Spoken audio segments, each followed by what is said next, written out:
नमस्कार साथियों, BDR learning channel में पुनः आपका बहुत बहुत स्वागत है।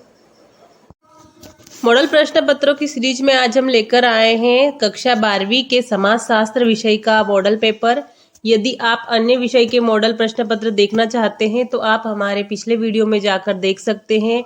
साथ ही यदि आप अर्धवार्षिक परीक्षा के सभी विषयों कक्षा 9 से लगाकर 12 तक के प्रश्न पत्र देखना चाहते हैं समाधान के सहित, तो वो भी आपको हमारे चैनल की प्लेलिस्ट में मिल जाएंगे। और यदि आप अभ्यास प्रश्न पत्र प्रैक्टिस पेपर कक्षा 9वीं से 12वीं तक देखना चाहते हैं तो वो भी आपको हमारे चैनल पर उपलब्ध हो जाएंगे। चलिए बिना देरी किए हुए शुरू करते हैं आज का वीडियो। कक्षा 12वीं समाजशास्त्र का पेपर। पहला प्रश्न दिया गया है, सही विकल्प चुनकर लिखिए, जिसका पहला है भारत में प्रतिवर्ष जनसंख्या में लगभग कितनी वृद्धि हो जाती है। विकल्प दिए हैं 1.70 करोड़, 1.50 करोड़, 1.30 करोड़ या 2.10 करोड़। इसका सही उत्तर हो जाएगा 1.70 करोड़। भारत में प्रतिवर्ष 1.70 करोड़ की वृद्धि हो जाती है। भारत की जनसंख्या वृद्धि दर, प्रतिवर्ष दर पूछा जाए तो आप लिखेंगे 1.64% की दर से प्रतिवर्ष वृद्धि होती है। परंतु यहाँ पर पूछा गया है कि जनसंख्या में लगभग कितनी वृद्धि हो जाती है, तो सही उत्तर आएगा 1.70 करोड़। प्रश्न क्रमांक 2 दिया गया है, जाति की सदस्यता होती है। विकल्प है स्थायी, अस्थायी, खुली या औपचारिक। जाति की सदस्यता स्थायी होती है क्योंकि जाति में सदस्यता वंशानुक्रम पर आधारित होती है और जन्म के बाद ही व्यक्ति को उसका स्थान मिल जाता है। जाति की सदस्यता को छोड़ना व्यक्ति के लिए संभव नहीं होता है। जाति को आसानी से बदला भी नहीं जा सकता है। तो इसका उत्तर आ जाएगा जाति की सदस्यता स्थायी होती है। प्रश्न क्रमांक 3 दिया गया है, उपनिवेशवाद किस सोच का परिणाम है। उपनिवेशवाद को समझते हैं।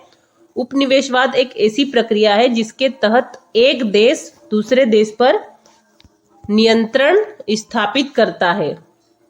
उपनिवेशवाद में विजेता देश अपने लाभ के लिए विजित देश के संसाधनों का दोहन करता है और ये जो सोच है वो साम्राज्यवाद का या साम्राज्यवादी विचारधारा का परिणाम है। तो सही उत्तर आ जाएगा साम्राज्यवाद। साम्राज्यवाद एक ऐसी विचारधारा है जिसके तहत किसी देश द्वारा बलपूर्वक दूसरे देश या क्षेत्र पर कब्जा किया जाता है। तो उपनिवेशवाद साम्राज्यवाद की सोच का परिणाम है।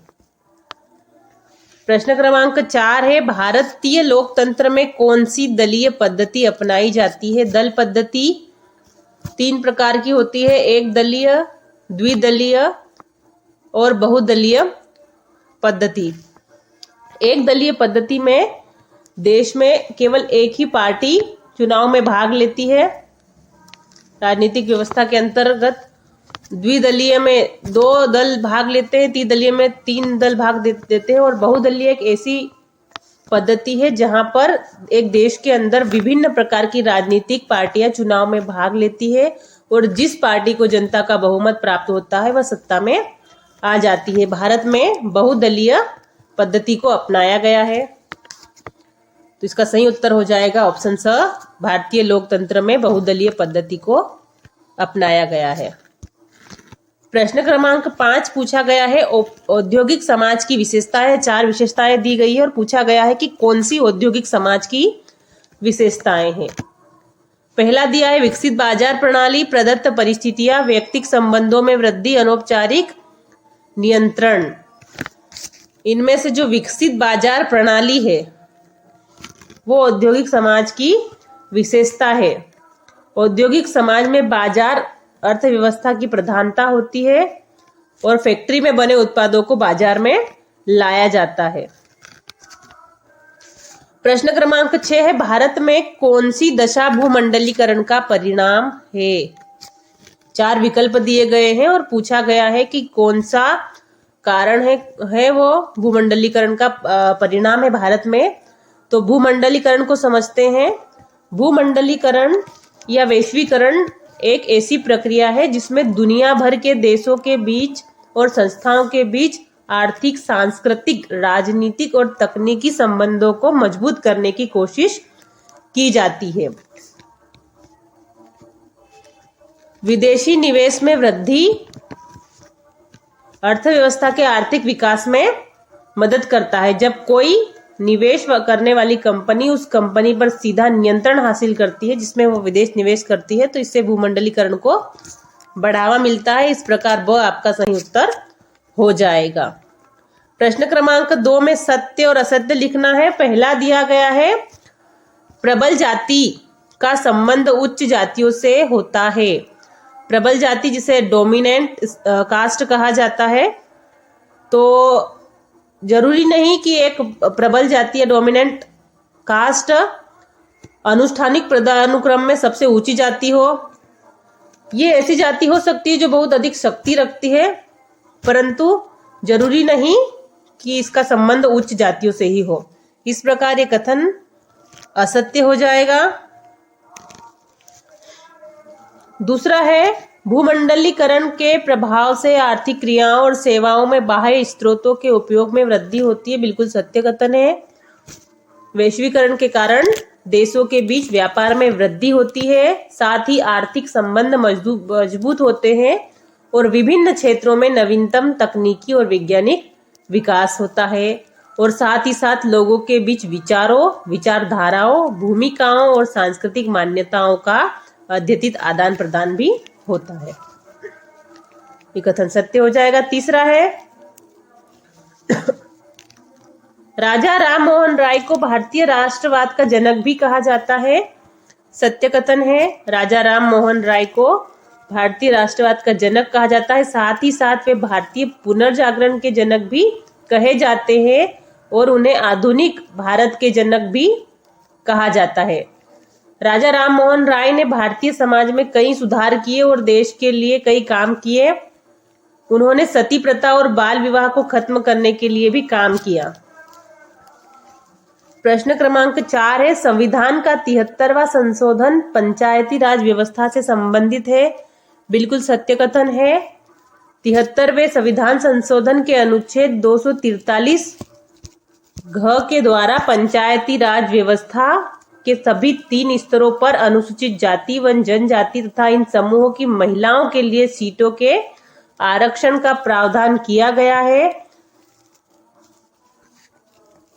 प्रश्न क्रमांक 5 है, हरित क्रांति का सबसे अधिक लाभ पंजाब राज्य को प्राप्त हुआ। ये कथन भी सत्य है।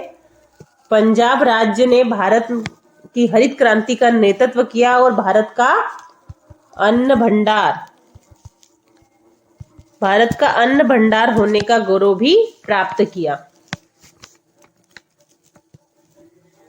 छठा प्रश्न है, उदारीकरण के प्रभाव से मजदूर संघों की शक्ति में वृद्धि होने लगी। कथन असत्य हो जाएगा, क्योंकि उदारीकरण के प्रभाव से मजदूर संघों की शक्ति में वृद्धि नहीं, कमी होने लगी। प्रश्न क्रमांक 3 पर रिक्त स्थानों की पूर्ति करना है। पहला दिया गया है, भारत की राष्ट्रीय जनसंख्या नीति 2000 के अनुसार सन रिक्त स्थान तक जनसंख्या स्थिरता प्राप्त करने का लक्ष्य है। सन 2045 तक भारतीय जनसंख्या नीति 2000 के अनुसार 2010 तक कुल प्रजनन दर को प्रतिस्थापन स्तर पर लाना और 2045 तक जनसंख्या स्थिरता प्राप्त करने का लक्ष्य रखा गया है, जो कि सतत आर्थिक विकास, सामाजिक विकास और पर्यावरण संरक्षण के भी अनुरूप हो। दूसरा है, स्वतंत्रता के बाद भारत में राज्यों का पुनर्गठन रिक्त स्थान के आधार पर किया गया। भाषा के आधार पर या भाषाई आधार पर किया गया। भारत में स्वतंत्रता के बाद पहले चरण में राज्यों का पुनर्गठन भाषा के आधार पर किया गया। अगला दिया गया है स्वतंत्र भारत का नया संविधान सन में लागू किया, सभी जानते हैं 26 जनवरी सन 1950 को लागू किया गया। 26 नवंबर 1949 को भारत का संविधान बनकर तैयार हुआ था और इसके 299 सदस्यों में से 284 सदस्यों ने संविधान पर हस्ताक्षर भी किए थे।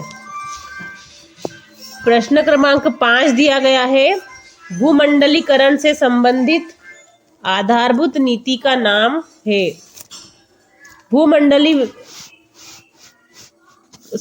चौथा देखते हैं, चौथा हमने नहीं किया है।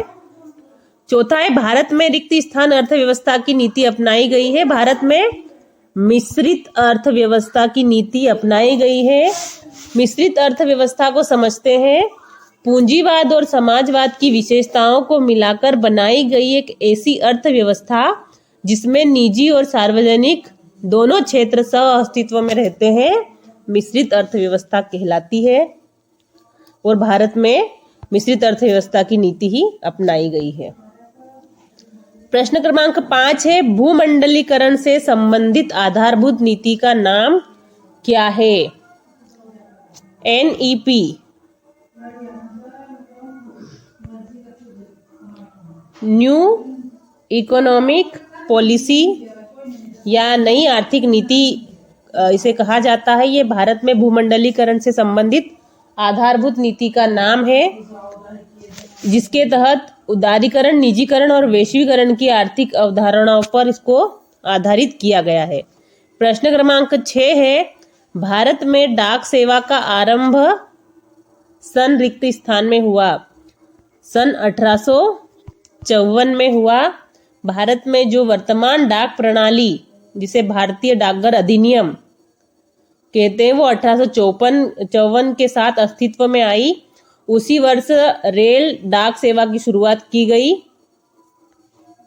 भारत में ग्रेट ब्रिटेन और चीन तक एक समुद्री डाक सेवा भी प्रारंभ की गई। तो सही उत्तर आ जाएगा 1854। 7वां दिया गया है, उत्तराखंड के चिपको आंदोलन में रिक्त स्थान ने मुख्य भूमिका निभाई।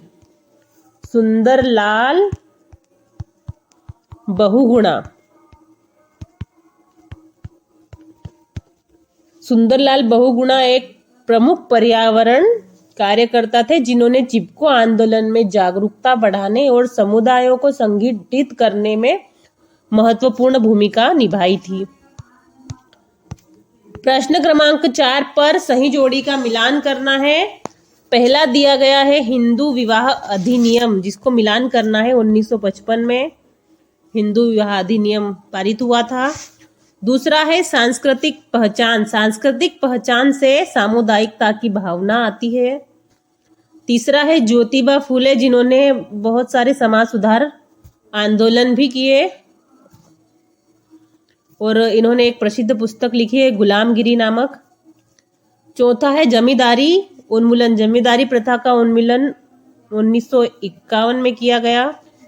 अगला है विनिवेश नीति, जिसे सार्वजनिक उद्योगों से सरकारी पूंजी में वापसी से मिलाना है। अगला दिया है धारावाहिक की संगीतपूर्ण कड़ियां, सोप ओपेरा नामक धारावाहिक से इसका मिलान करेंगे। प्रश्न क्रमांक 5 में निम्नलिखित का एक शब्द या एक वाक्य में उत्तर लिखना है। पहला दिया गया है, भारत में द्वितीय पिछड़ा आयोग के अध्यक्ष का नाम क्या है? BP मंडल। भारत में द्वितीय पिछड़ा आयोग की अध्यक्षता BP मंडल जी के द्वारा की गई थी। यह दूसरा पिछड़ा वर्ग आयोग था। भारत में सामाजिक और शैक्षणिक रूप से पिछड़े वर्गों को परिभाषित करने और उन वर्गों की उन्नति के लिए उठाए जाने वाले कदमों की सिफारिश करने के लिए आयोग का गठन किया गया था। दूसरा है मौद्रिक नीति क्या है? मौद्रिक नीति का नोट कर लीजिएगा। किसी देश की मुद्रा आपूर्ति और वित्तीय स्थिरता को नियंत्रित करने के लिए केंद्रीय बैंक के द्वारा की जाने वाली कार्रवाई या मौद्रिक नीति कहलाती है। तीसरा है भारत में बहुसंख्यक आबादी किस धर्म की है? भारत में बहुसंख्यक आबादी हिंदू धर्म की है। भारत में हिंदू धर्म को मानने वाले लोग 28 राज्यों में बहुसंख्यक है। अगला है social change in modern India पुस्तक के लेखक का नाम क्या है? इनके लेखक का नाम, इस पुस्तक के लेखक का नाम है M.N.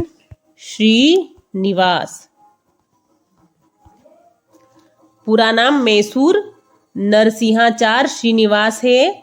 श्रीनिवास भारत के प्रसिद्ध समाजशास्त्री थे। उन्होंने दक्षिण भारत में जाति प्रथा, सामाजिक स्तरीकरण, सांस्कृतिकरण और पश्चिमीकरण पर काम किया। इन्होंने 1966 में इनकी किताब प्रकाशित हुई जिसका नाम था social change in modern India. ये किताब 1947 में देश की आज़ादी के बाद भारत में जो सामाजिक बदलाव का व्यवहारिक विश्लेषण इस किताब में किया गया है। प्रश्न क्रमांक 5 है, जिस केंद्र से किसी देशी या विदेशी कंपनी के शेयर बेचे या खरीदे जा सकते हैं उसका नाम क्या है? उसे स्टॉक एक्सचेंज कहा जाता है।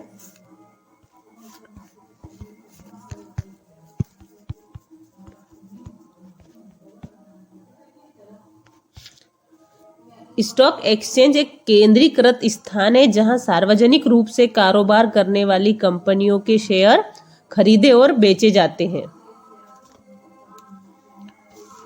छठा प्रश्न है, मोबाइल पर ऑनलाइन गेम्स तथा व्हाट्सएप की सुविधा के लिए किस तकनीक से जुड़ना आवश्यक है? इंटरनेट से जुड़ना आवश्यक है। बिना इंटरनेट के हम मोबाइल पर ऑनलाइन गेम या व्हाट्सएप से नहीं जुड़ सकते हैं। प्रश्न क्रमांक 7 है, गंगा के प्रदूषण को रोकने से संबंधित कार्यक्रम का क्या नाम है? नमामि गंगे। नमामि गंगे कार्यक्रम एक एकीकृत संरक्षण मिशन है जिसे केंद्र सरकार द्वारा जून 2014 में 20,000 करोड़ रुपए के बजट के साथ राष्ट्रीय नदी गंगा के प्रदूषण, संरक्षण और कायाकल्प के प्रभावी उन्मूलन के दोहरे उद्देश्यों को पूरा करने के लिए फ्लैगशिप प्रोग्राम के रूप में अनुमोदित किया गया था। आगे के प्रश्न भी आप वीडियो से देखकर नोट कर सकते हैं। हम बहुत ही जल्द पिछले वर्षों के प्रश्न पत्र जो बोर्ड परीक्षाओं में कक्षा 10वीं और 12वीं में पिछले वर्षों के प्रश्न पत्र संपन्न हुए थे उनके समाधान सहित वीडियो लाने वाले हैं। और साथ ही प्री बोर्ड परीक्षा के और आपकी वार्षिक परीक्षा के प्रश्न पत्रों के समाधान जब परीक्षाएं संपन्न हो जाएगी उसके बाद के समाधान आपको इस चैनल पर उपलब्ध हो जाएंगे। तो अभी तक आपने यदि चैनल को सब्सक्राइब नहीं किया हो तो चैनल को सब्सक्राइब कर लीजिएगा। वीडियो पसंद आया हो तो वीडियो को लाइक कीजिएगा और अपने सभी दोस्तों तक वीडियो को शेयर कीजिएगा। मिलते हैं नेक्स्ट वीडियो में। Thank you.